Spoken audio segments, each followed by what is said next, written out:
YouTube is not just for Gen Zers. If you're 30 and over, want to start your YouTube career over or revamp it or whatever it may be, this is for you. I got 5 tips that we're going to get us back in pocket. Come on, millennials, get your coffee.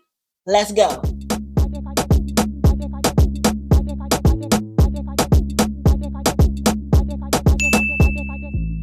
Okay. As a millennial, I know sometimes life gets a hold of us. Most of us have kids, husbands, lives, careers.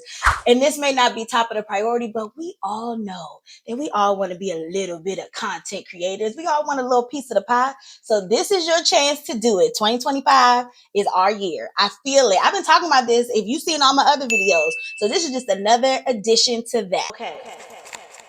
Is this thing on?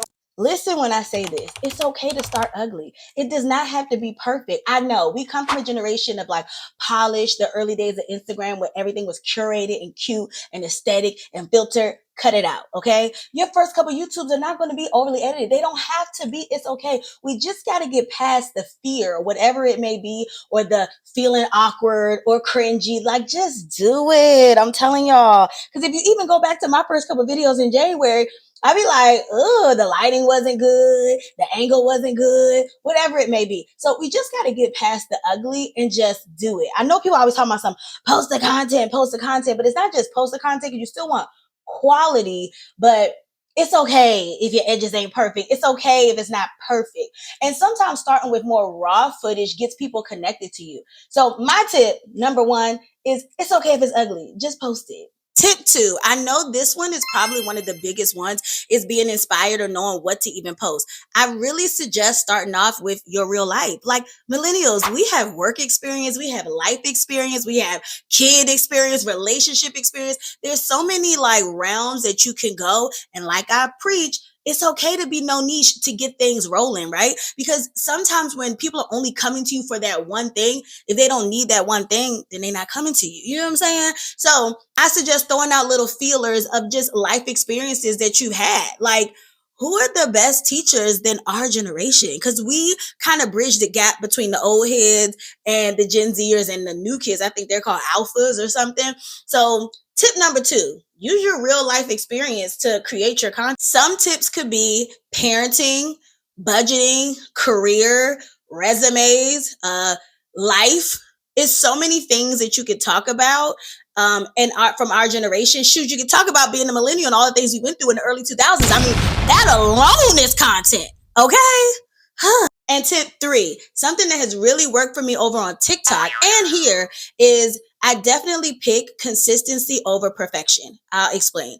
Because showing up constantly on people's timeline and letting them see that not only do you care and you're creating the content as a content creator, you're there and you're putting in the work, right? And instead of taking up so much time to edit, taking up so much time to create content schedules and whatever else, all those things do matter. And you still need to put quality work out there, but it's okay to have like filler video, which is your B-roll, which could be like, you know, your behind the scenes. It could just be videos that you capture. Like I always say, like capture your day in your life without it feeling like you're creating content. You know what I mean? Document your life and you'll always have content. So I really feel like consistency has worked for me. The engagement, people like actually sharing my content, saving it, commenting. Like over on TikTok, the engagement is so real. Oh my gosh. And here too, like YouTube has really become like a little chattery and I kind of like it.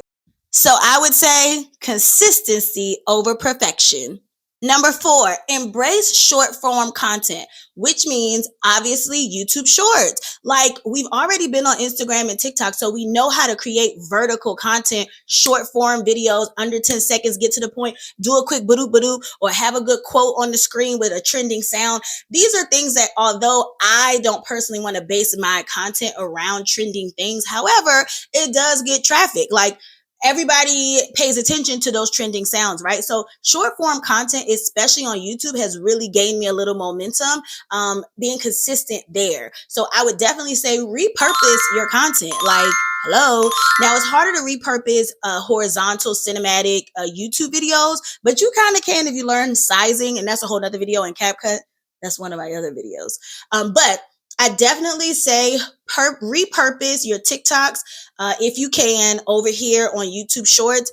thank me later. And look up the trending sounds when you go into YouTube Shorts, because even if it might not go with it, or you might have posted it totally different on TikTok, which I do this all the time. I'll use a sound that's on TikTok trending for the same exact video and a totally different sound on YouTube Shorts trending. And the cool thing about it is, side note, it's so cool to see. I've posted the same video on 3 different platforms and got 3 different results. And I love that, because it just goes to show each platform has a whole different vibe, totally different audience. Like we joke about all the time. TikTok is like the free, like raw, you can kind of do you. Instagram is a little bit more curated. You know, things got to be a little prettier over there. People don't engage as heavy on Instagram. And then YouTube is just like everybody, like just what's going on over here? I want to see. And because YouTube Shorts is still kind of sort of new, I think it's a cool space because people are supportive over there. So tip number 4, utilize short form. And my 5th and final tip, make your content like you're speaking to one person. Like act like it's a FaceTime. Like when I'm talking to y'all in my car chats, or even when I'm cooking, I don't feel like I'm trying to create content for the algorithm. However you say that. I'm creating content like I'm talking to my friends, or I'm talking to y'all, my community, right? So create your content like you're talking to one person, not like you're trying to beat the algorithm. I think we get so caught up in our thoughts trying to like listen to every single trick. And I even got caught up in it when I decided to put effort into my content creation for 2025 and on. I was like watching all these videos, like, okay, how do I do this? How do I do this? Like all these tricks. And it's just no tricks. It's who you are. You either got it or you don't, right? But there is ways to create, as they say, fake it till you make it kind of thing. But I think if you put your energy into acting like you're talking to somebody you know, or if you don't want to talk, don't talk. Do quiet, what do they call it? Faceless content. There's ASMR, however you say that. There's so many ways to create content without your face being on it or being able to talk. I enjoy speaking. So I enjoy speaking to you guys, right? But I like talking to y'all like I'm talking to my friends, because I know there's other people that's in my same age bracket and lifestyle that would love to create content, but all they're seeing it from is like younger people who have a different amount of time and patience and technology background. And sometimes I think a lot of it is, I hate to say it, and I know sometimes you have to like step out on faith, and this is a whole nother tangent, but I think sometimes what holds us millennials back is, again, many of us have kids, bills, mortgages, families, and we just can't fathom how you can do both.